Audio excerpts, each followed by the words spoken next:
ऊपर मुक्का पड़ने की एक आवाज आती है। यही वो लास्ट चीज थी जो सिमरन को याद थी।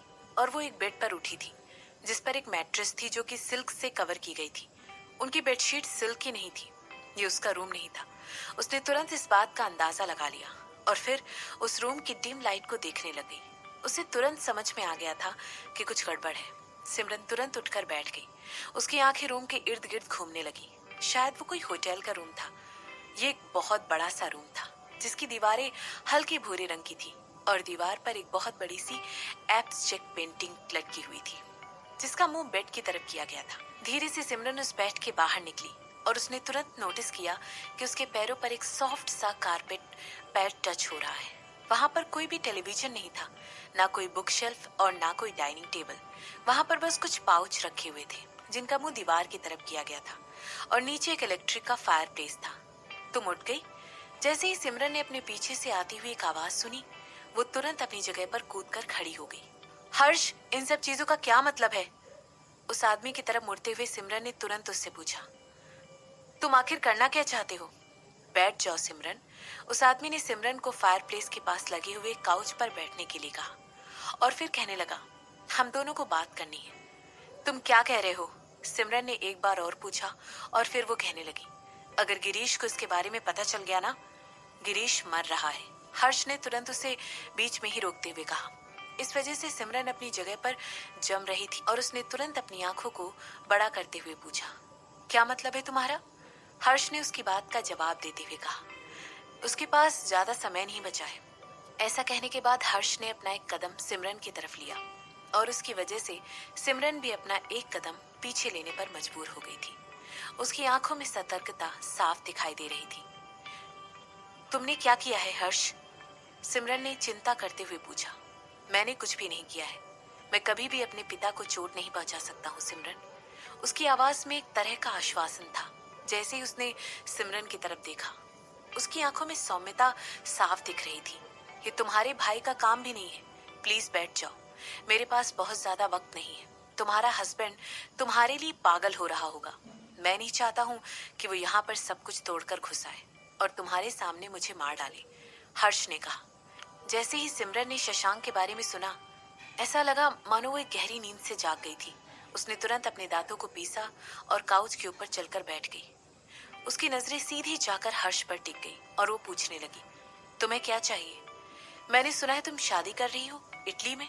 ऐसा पूछते हुए हर्ष उसके सामने बैठा था। सिमरन ने अपने लिप्स बंद कर दिए और उसकी तरफ घूर कर देखने लगी। अभी तक हर्ष ने ऐसा कुछ भी नहीं कहा था जिसकी वजह से सिमरन को लगे कि वो उसे मारने की कोशिश कर रहा है या चोट पहुंचाने की कोशिश कर रहा है। यहाँ तक उसने ये भी कह दिया था कि शशांक किसी भी वक्त आकर उसे बचाने के लिए वहां पर पहुंच जाएगा। उसने ये भी बोल दिया था कि हो सकता है वो इस समय उदयपुर में ही थी। तुम्हें उससे शादी करने का मतलब तो पता है ना? हो सकता है उसके अंकल भी तुम्हें टारगेट कर रहे होंगे। हर्ष की ये बात सुनकर एकदम चौंक गई थी।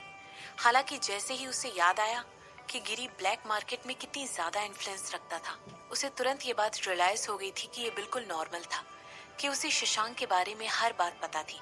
इसके बाद हर्ष ने उससे पूछा, तुम्हें क्या लगता है वो तुम्हें बचा सकता है? हाँ बिल्कुल।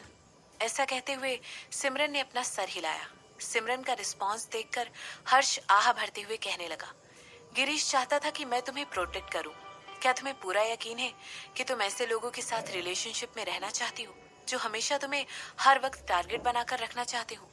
हर्ष का सवाल सुनकर चुपचाप वहां पर बैठी रही और उसके सूजे हुए जबड़े की तरफ देखने लगी। हो सकता है ऐसा इसलिए था कि उसने कुछ देर पहले ही रेस्ट रूम में उसे मुक्का मारा था। इस बारे में याद करते हुए उसे अपने राइट हैंड में भी दर्द हो रहा था और वो पूछने लगी, तुम मुझे यहाँ पर क्यों लेकर आए हो? अगर तुम यहाँ से भागना चाहती हो तो तुम यहाँ से भाग सकती हो।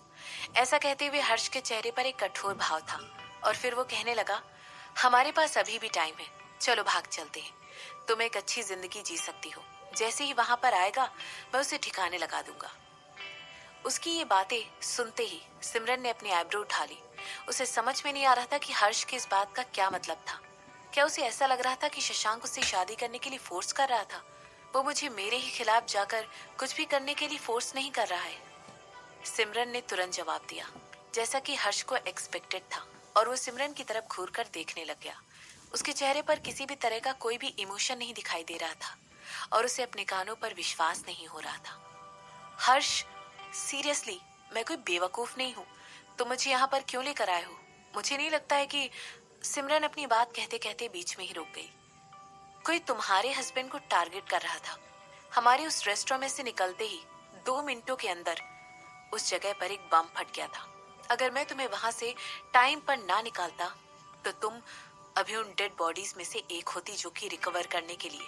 हर्ष अपनी बात कहते कहते रुक गया। तुमने अभी अभी क्या कहा? सिमरन ने उसे बीच में ही रोक दिया। उसके शब्द सुनकर सिमरन के चेहरे का रंग ही उड़ गया था। उसे विश्वास ही नहीं हो रहा था कि हर्ष उससे इस समय क्या कह रहा है। तुमने बिल्कुल सही सुना है। चिंता करने की कोई जरूरत नहीं है। तुम्हारे हस्बैंड को ज्यादा चोटें नहीं आई हैं। वो तुम्हें फॉलो करते करते रेस्ट रूम तक आ गया था, तो उसे पता था कि तुम वहां पर नहीं हो। अब इस समय वो तुम्हें हर जगह ढूंढ रहा होगा। हर्ष ने अपनी बात को पूरा करते हुए कहा।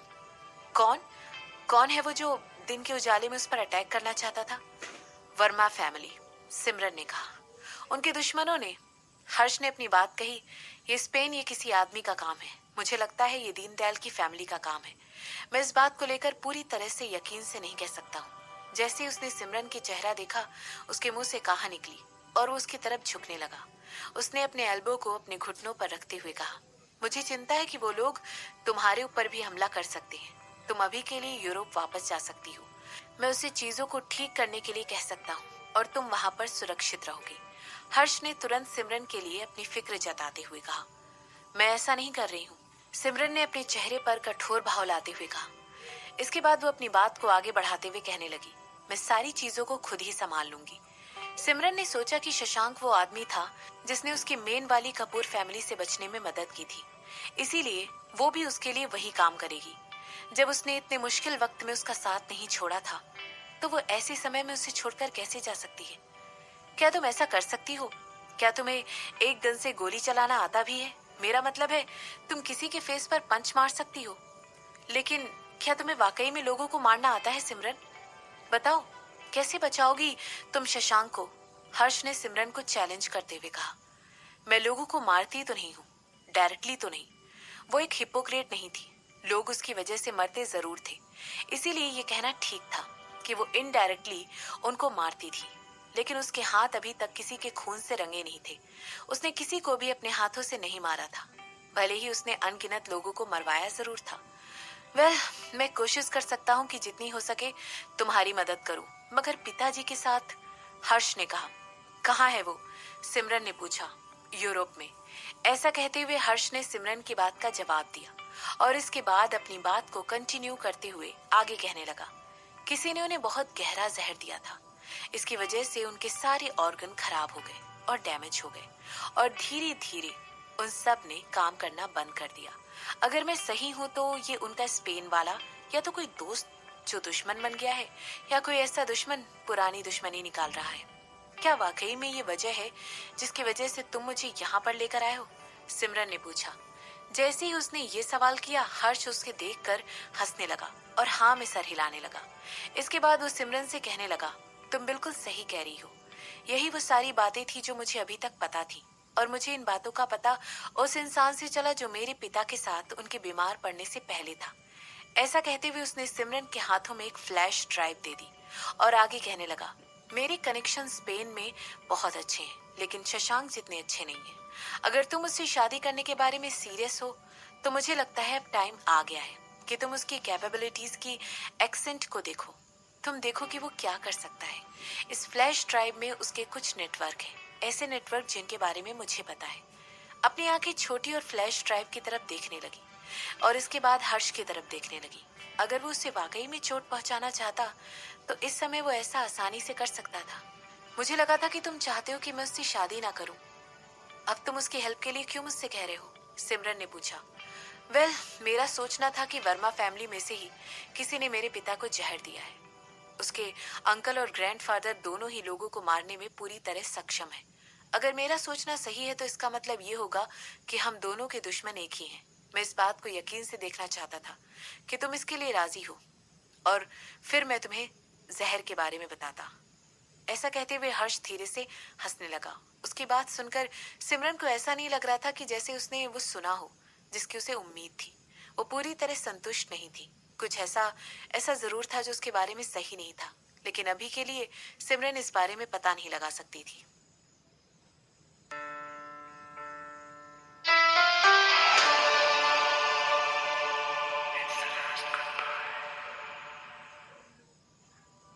क्या तुम लोग उसका पता लगा पाए? शशांक ने रूम में घुसते ही पूछा। उसके नेकलेस में जो जीपीएस लगा हुआ था वो अभी तक ऑन हो गया होगा, तो फिर इतना समय क्यों लग रहा है? उसने अपने दांत गुस्से में पीसे और अपने सामने मल्टीपल स्क्रीनिंग को फ्लैश होते हुए देखने लगा। बॉस, वो कहीं कराची स्ट्रीट में है। मेरा मानना है शायद वो अंडरग्राउंड है।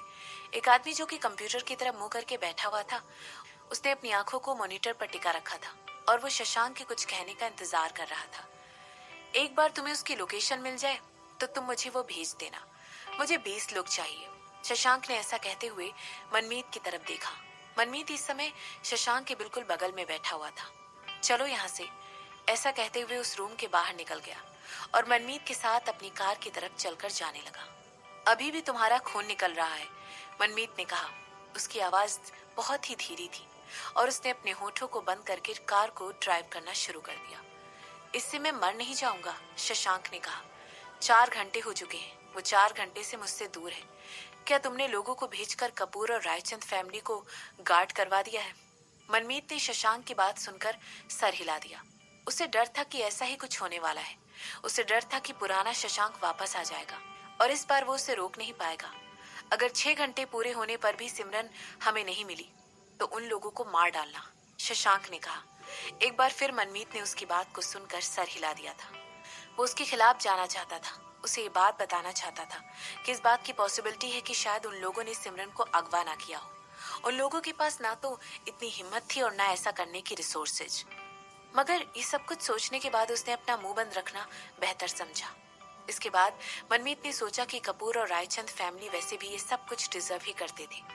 दो उपयोगी चीज जिसके बारे में उसे इस समय चिंता हो रही थी वो ये थी कि उसमें शशांक और बाकी मासूम लोग भी शामिल थे। किसी को भेजकर लांबा फैमिली के बारे में पता करवाओ और इसके बाद ईशान के वेयर अबाउट्स के बारे में पता लगाओ और उसके अडॉप्ट किए हुए बेटे के बारे में भी। कुछ लोगों को जल्द से जल्द सिंगापुर भेजो। अगर उसे बूढ़े आदमी ने सिमरन को जरा सी भी चोट पहुंचाने की कोशिश की। साक्षी ऐसा कहने के बाद अपने शब्दों को कंटिन्यू नहीं किया और अपने दांत पीसने लगा। ऐसा करते हुए उसका चेहरा और भी ज्यादा डार्क हो गया था। जैसे ही उसे सिमरन की चोट पहुंचाने का ख्याल आ रहा था, उसे ये बात बिल्कुल भी सहन नहीं हो रही थी और वो बहुत ज्यादा परेशान हो रहा था। मैंने ऑलरेडी कर दिया है। हम लोग कुछ भी मिस नहीं कर सकते, मनमीत ने राजी होते हुए कहा। ये कोई पहली बार नहीं था जब ये सीन उसके सामने हो रहा था। शशांक लोगों को फॉलो करने का ऑर्डर दे रहा था, किसी की फैमिली पर नजर रखने के लिए कह रहा था और अपने दुश्मनों को मारने के लिए कह रहा था। और अगर देखा जाए तो ये सिमरन की बात आने पर लास्ट टाइम भी नहीं होने वाला था। इतनी ज्यादा चिंता मत करो। सिमरन शायद ऐसी ना दिखती हो, जैसे वो चाकू यूज करना जानती हो, मगर शिवानी ने मुझे बताया कि उसे ऐसा करना आता है। कम से कम वो अपने आप को डिफेंड कर सकती है। उस कार का एटमॉस्फेयर तुरंत ही ठंडा हो गया जैसे ही मनमीत ने उन शब्दों को अपने मुंह से निकाला। अपनी गलती को रियलाइज करते ही मनमीत ने तुरंत अपना मुंह बंद कर लिया और डिसाइड किया कि वो ड्राइविंग पर ज्यादा फोकस करेगा। कुछ मिनटों के बाद उनके पास एक टेक्स्ट मैसेज रिसीव हुआ जिसमें उस लोकेशन के नेकलेस के बारे में लिखा हुआ था जो शशांक ने सिमरन को दिया था। वो किसी कसीनो का एड्रेस था। वो जगह अंडरग्राउंड में थी। शशांक और मनमीत को उस कसीनो में पहुंचने में ज्यादा वक्त नहीं लगा था। सरप्राइज कर देने वाली बात ये थी कि कसीनो बंद था। क्या होगा अगर ये कोई जाल हुआ तो? मनमीत ने तुरंत शशांक को देखते हुए कहा। शशांक अपनी बुलेट प्रूफ वेस्ट को पहनना खत्म कर रहा था। वो चाहता था कि कम से कम उसका फ्रेंड लॉजिक लगाकर सोचे। इस पॉइंट पर मनमीत को पता था कि शशांक उस कसीनो के अंदर जाने से कोई भी ताकत नहीं रोक सकती है। ये इकलौती चीज थी जिसके बारे में उसे बहुत ज्यादा चिंता हो रही थी। शशांक की एक आदत बहुत ही बुरी थी। जब ये बात सिमरन की आती थी तो वो इतना ज्यादा गुस्से में आ जाता था कि अपनी सोचने समझने की शक्ति खो देता था। जैसा कि एक्सपेक्टेड था, शशांक ने कुछ भी नहीं कहा और अपने आदमियों को जल्दी करने के लिए इशारा करने लगा। मनमीत उसकी तरफ देखकर अपना सर हिला रहा था। रात के 2 बज चुके थे। इसके बाद उसने वहां पर कसीनो की खाली पार्किंग देखी और अपने ही गहरे ख्यालों में खो गया। उसने सोचा कि यह प्रशांत को टारगेट करने के लिए परफेक्ट जगह है और फिर भी शशांक को इस बात की कोई चिंता नहीं थी। ऐसा लग रहा था कि सिमरन की बात आने पर शशांक अपने दिमाग से सोचना बंद कर देता था। गुस्सा उसके दिलो दिमाग पर छा जाता था। अगर तुम्हें कुछ हो गया और सिमरन यहाँ पर वापस आ गई तो तुम्हें क्या लगता है उसे कैसा लगेगा? मनमीत की बात सुनकर शशांक अपनी जगह पर जम गया। तुम्हें क्या लगता है कि वो सेलिब्रेट करेगी और उसे अपने ऊपर पछतावा नहीं फील होगा कि तुम इस बिल्डिंग में ऐसे ही दौड़ते भागते चले गए और तुमने इस बात के बारे में एक बार भी नहीं सोचा कि वो लोग सिर्फ और सिर्फ तुम्हें टारगेट कर रहे हैं? क्या वो ये नहीं सोचेगी कि वो उसे एक चारे के तौर पर इस्तेमाल कर रहे थे और अगर तुम्हें कुछ हो गया तो इसकी सिर्फ और सिर्फ जिम्मेदार सिमरन होगी? 7 साल पहले की बात अलग थी। इस पर उसे तुम्हारी मौजूदगी का एहसास है। वो तुमसे प्यार करती है और तुम्हारे साथ है। तुम ऐसा बिहेव क्यों कर रहे हो जैसे तब कर रहे थे जब वो 7 साल पहले गायब हो गई थी? क्या तुम अपना दिमागी संतुलन खो बैठे हो? क्या तुम पागल हो गए हो? मनमीत ने अपने दिमाग के गुस्से को एक साथ अब शब्दों में पिरोए हुए शशांक के सामने कह दिया था। क्या तुम्हें उसे चोट पहुंचाना पसंद है? क्या तुम उसके वापस आने पर अपना मरा हुआ चेहरा दिखाकर उसका दिल एक बार फिर से तोड़ना चाहते हो? क्या तुम्हें सिमरन की जरा सी भी चिंता नहीं है? जैसे ही मनमीत ने देखा कि शशांक वहां पर जमा हुआ खड़ा है और अपने सामने वाली बिल्डिंग को घूर कर देख रहा है, उसने तुरंत अपने आदमियों को कमांड दी कि वो इस एरिया को पहले जाकर चेक करके आए। तुम अंदर तभी जा सकते हो जब हमें इस बात का विश्वास हो जाए कि अंदर तुम्हारे लिए कोई बम या आर्मी वेट नहीं कर रही है। बिना किसी हथियार के तुम अंदर नहीं जाओगे और तुम पर कैसा भी हमला कर सकता है। ऐसा कहने के बाद मनमीत शशांक की तरफ देखने लगा। जैसे उसने देखा कि शशांक ने हाँ में सिर हिलाया, उसने तुरंत चैन की एक सांस ली। शशांक के ऐसा कहते हुए उसके माथे पर सिकुड़न थी। उसने तुरंत अपने बगल में खड़े हुए मनमीत की तरफ देखा और फिर अपने दोनों हाथ पॉकेट में डालकर उस आदमियों के ग्रुप को देखने लगा जो कि कसीनो के अंदर घुसने की कोशिश कर रहे थे। ये मेरा काम है कि मैं तुम्हें पागलों वाली चीजें करने से रोक लूं, मनमीत ने कहा। मगर तुम उसे पसंद करते हो, शशांक ने कहा। उसमें पसंद न करने जैसी कौन सी बात है? क्या वो हर किसी की ड्रीम वुमेन नहीं है? मनमीत ने हंसते हुए अपना सर नीचे किया और कहने लगा। ऑफ कोर्स, उसे बिल्कुल भी सरप्राइज नहीं हुआ था कि शशांक को पता चल चुका था कि वो सिमरन को पसंद करता है। उसे लाइक करने का मतलब ये नहीं है कि मैं तुम्हें मरने दूं और उसका दिल टूट जाए, मनमीत ने अपनी बात समझाते हुए कहा। मेरे कहने का मतलब होगा कि तुम्हारे पास एक चांस होगा कि तुम उसके करीब जा पाओगे, शशांक ने कहा। क्या यही वो बात जो पिछले कुछ हफ्तों से तुम्हें परेशान किए हुए? मनमीत ने अपनी आईब्रो उठाते हुए पूछा। इसके बाद वो आगे कहने लगा।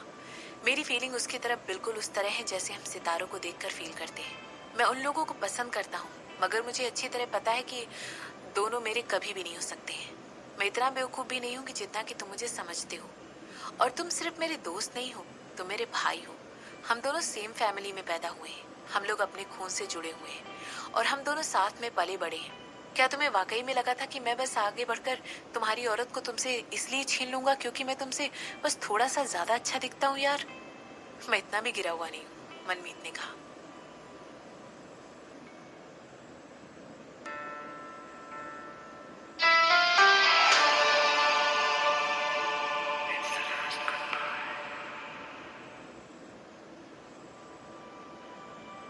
मैं ठीक हूँ, सिमरन ने धीरे से कहा।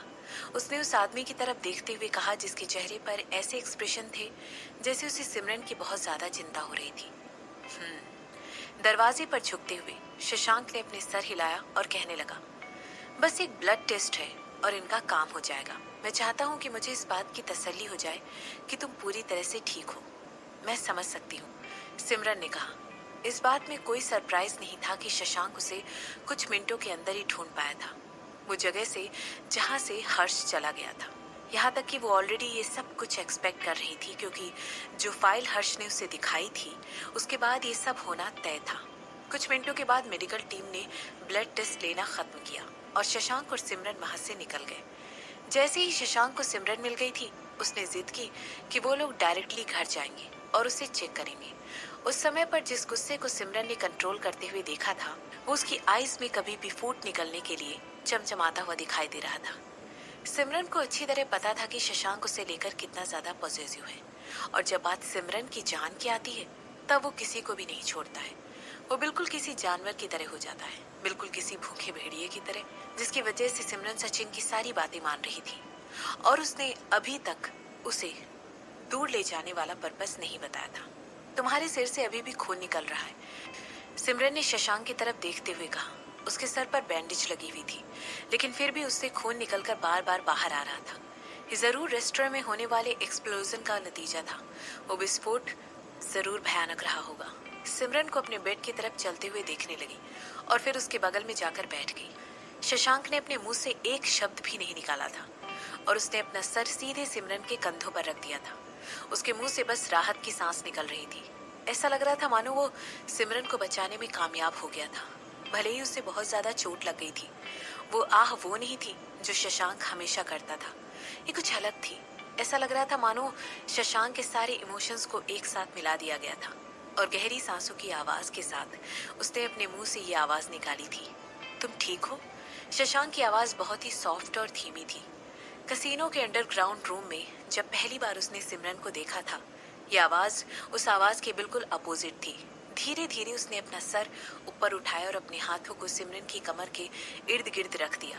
इसके बाद उसने सिमरन को अपनी तरफ खींचा। ऐसा लग रहा था मानो वो सिमरन को हमेशा के लिए अपने पास रख लेना चाहता था, जैसे वो उसे कभी भी अपने से दूर नहीं होने देना चाहती थी। ऐसा लग रहा था वो इस बात की पुष्टि करना चाहता था कि ये सिमरन असली सिमरन है या नहीं, ये उसकी सिमरन है या नहीं। मैं यही हूँ, सिमरन ने कहा। उसे पता था कि शशांक बिल्कुल भी ठीक नहीं है। उसे पता था कि उसे एक तरह का आश्वासन चाहिए था। उसकी बाहर निकली हुई आंखें और उसके चेहरे का डार्क एक्सप्रेशन जब उन दोनों ने एक दूसरे को देखा तो एक दूसरे के दिल का हाल बताने के लिए काफी थे। सिमरन ये सोचने लग गई कि क्या ये वही है जिसके बारे में मनमीत ने उसे बताया था? क्या ये वही शशांक है जो तब आ गया था जब वो गायब हो गई थी? ये बात उसके लिए इतनी ज्यादा मायने नहीं रखती थी, लेकिन फिर भी वो उसके बारे में सोच रही थी। उसने धीरे से शशांक के कान में कहा, मैं यही हूँ, तुम्हारे पास, बिल्कुल सही सलामत। मैं उस आदमी को मार डालूंगा, शशांक ने कहा। गिरीश मर रहा है, सिमरन ने तुरंत बोल दिया। उसने मुझे बताया है कि गिरीश मर रहा है। उसे पता था कि वो मुझसे मेरे ऑफिस में बात नहीं कर सकता है और वो गिरीश के किसी दुश्मन को अलर्ट करना नहीं चाहता था। इसीलिए उसने मुझे रेस्टोरेंट में ले जाने की कोशिश की।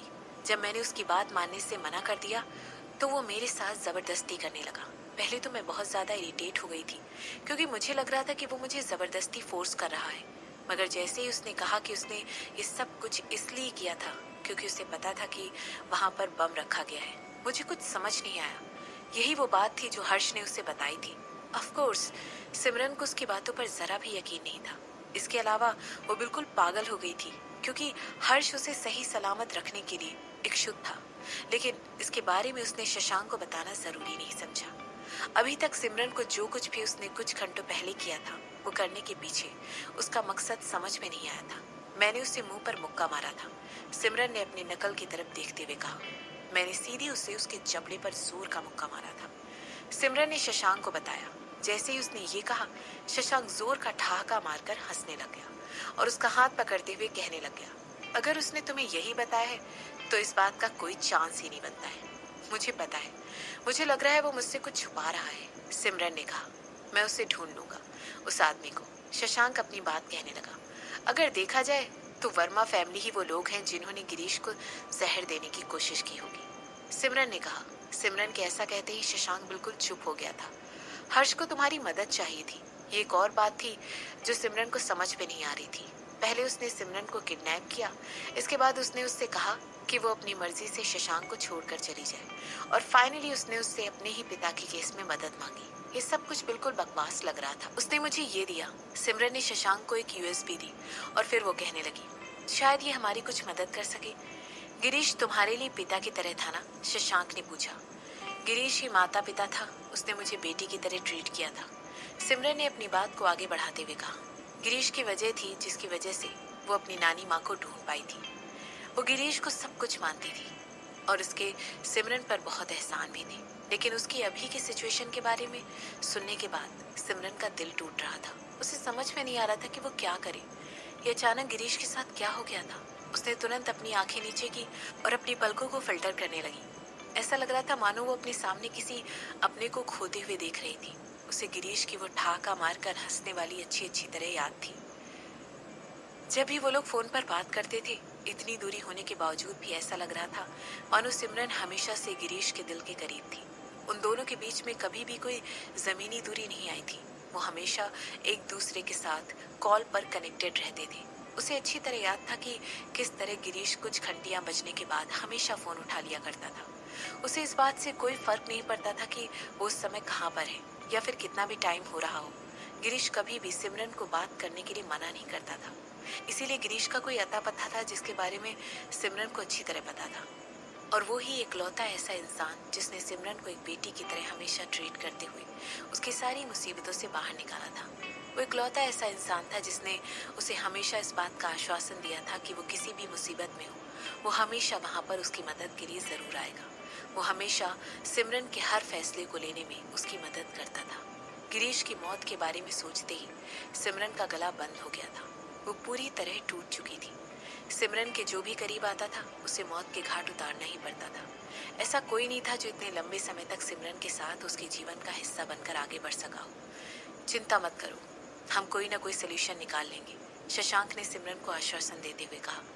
इसके बाद वो कहने लगा, मैं पर्सनली इन सारी चीज़ों को देख लूँगा।